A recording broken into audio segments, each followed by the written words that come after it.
Baik, Assalamualaikum warahmatullahi wabarakatuh. Pada video kali ini, saya akan mempresentasikan tugas mata kuliah Sosiologi Pertanian dan Pedesaan dengan judul Hubungan Patron Klien dan Jaringan Sosial. Langsung aja kita masuk ke pengertian dan karakteristik patron klien. Nah, langsung aja pengertiannya. Patron klien itu adalah hubungan erat antara seseorang yang memiliki ekonomi yang lebih tinggi dengan seseorang yang memiliki ekonomi yang lebih rendah. Hubungan yang tercipta ini saling menguntungkan dalam radar yang tidak seimbang. Kalau untuk patron itu dia dituntut memiliki privilege yang lebih. Jadi patron ini harus memiliki relasi yang luas, ekonomi memadai. Ya pokoknya patron ini harus punya modal yang lebih lah untuk mengikat para kliennya. Sedangkan kalau klien ini dia lebih menjualkan jasa, ibaratnya kayak tenaga kerja untuk para patron. Faktor utama penyebabnya sih ketergantungan ekonomi yang menyebabkan klien itu harus bergantung pada patron. Dan patron juga diuntungkan dengan adanya klien. Nah, jadi patron itu adalah seseorang yang memiliki kekuasaan, wewenang secara ekonomi maupun politik, dan dihargai oleh masyarakat. Sedangkan kalau klien adalah bawahan yang diperintah atau disuruh oleh patron. Nah, untuk karakteristiknya yang pertama itu ada ketidakseimbangan sosial.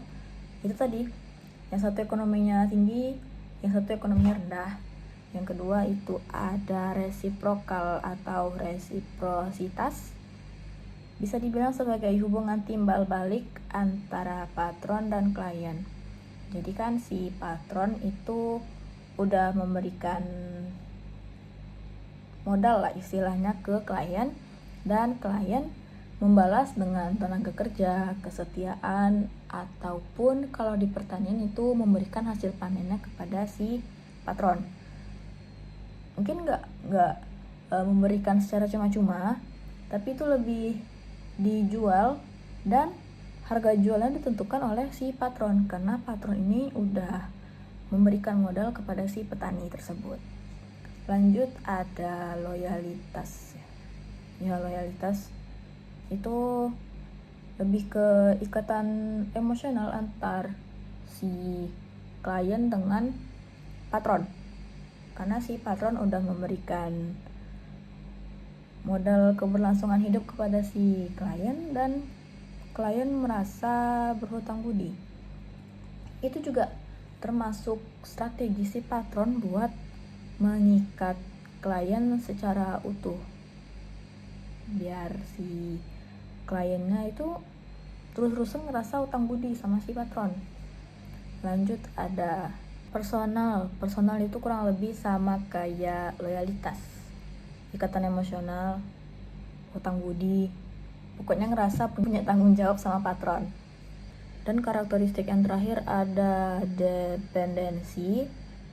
Itu tuh ketergantungan si klien dengan si patron, karena patron udah memberikan dorongan lah, memodali si klien untuk keberlangsungan hidupnya. Itu yang membuat klien bergantung sama si patron.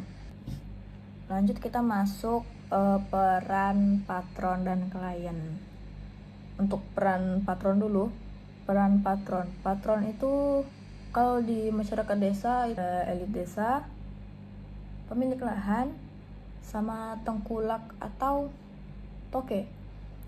Kalau elit desa ini kan dia sebagai orang yang terpandang lah di suatu desa kan, jadi dia dihormati. Terus juga rata-rata kebijakan di desa itu dipusatkan pada keputusan elit desa tersebut. Yang kedua itu pemilik lahan. Kekuasaannya dia, karena itu lahan dia, jadi dia bisa memberi keputusan untuk para petani-petani kecil, buruh-buruh tani untuk menggarap lahannya tersebut. Ketiga, tengkulak atau toke. Perannya sebagai patron ini, toke ini dia sebagai distributor dari petani ke konsumen. Jadi si toke ini nanti dia membeli hasil panen dari petani dan mendistribusikannya ke konsumen. Jadi harga hasil panen itu si toke ini yang menentukan. Nah, dan dapat digarisbawahi bahwa peran patron ini adalah memberi modal, memberi privilege kepada si klien. Terus ada klien. Yang termasuk klien di masyarakat desa itu ada petani kecil, terus buruh tani, dan penggarap. Penggarap ini kurang lebih ini sama tiga-tiganya. Itu termasuk sebagai orang yang bekerja. Jadi dapat digarisbawahi bahwa perannya si klien ini memberi tenaga kerja dan bantuan kepada patron. Terus sekarang kita masuk ke bentuk kebergantungan. Sebenarnya secara gamblang juga kelihatan ya bentuk kebergantungan si klien ke patron ini. Jadi pola interaksi yang tidak sederajat antara pihak yang memiliki sumber daya lebih dengan pihak yang memiliki sumber daya kurang. Yang pertama itu ada ekonomi. Klien itu ketergantungan modal, akses pasar yang dimonopoli, terus juga ada ikatan utang piutang yang terus menerus. Itu tadi, jadi karena adanya rasa hutang budi, itu juga saat itu jadi strategi si patron untuk terus mengikat klien agar tetap berhubungan dengan si patron. Yang kedua itu ada sosial. Klien mendapatkan perlindungan keamanan serta bantuan sosial dalam melanjutkan kehidupannya. Terus juga ada politik, yaitu si klien merasa terikat. Jadi mobilisasi suara itu saat memilih kepala desa lah misalnya, atau pemilu, itu dia bakal selalu mendukung patronnya, dan klien bakal itu loyalitas dalam mendukung patronnya. Lanjut, konsep jaringan sosial dalam masyarakat pedesaan. Jaringan sosial itu adalah hubungan yang terjalin antar individu maupun kelompok yang didasari atas rasa kerabatan, kedekatan geografis atau tetangga, dan kelembagaan lokal. Yang pertama itu kekerabatan, didasarkan pada garis keturunan yang sama serta sebagai pengatur adat. Biasanya kan kalau masing-masing keluarga itu punya tradisi, jadi semua keluarga itu punya tradisinya masing-masing.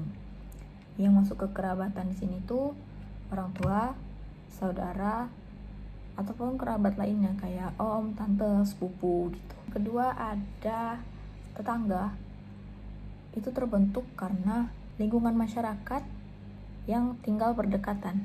Terus yang ketiga, kelembagaan lokal. Bentuk sebagai wadah bagi masyarakat untuk bersosialisasi atau berpartisipasi. Contohnya kayak arisan, RT RW, terus lembaga keagamaan, remaja masjid. Dan yang terakhir, fungsi jaringan sosial untuk sumber daya itu memudahkan dalam peminjaman atau penyedia sarana input dan info harga pasar. Untuk perlindungan sosial itu sebagai jaringan pelindung, jaringan aman ketika terkena musibah seperti sakit, gagal panen, ataupun meninggal dunia. Dan yang ketiga, strategi bertahan hidup. Fungsi sebagai pegangan dalam strategi bertahan hidup ketika di kondisi ekonomi terbatas. Baik, sekian presentasi pada video kali ini. Mohon maaf bila ada kesalahan ataupun kekurangan penyampaian materi. Saya akhiri, wabillahi taufiq wal hidayah. Wassalamualaikum warahmatullahi wabarakatuh.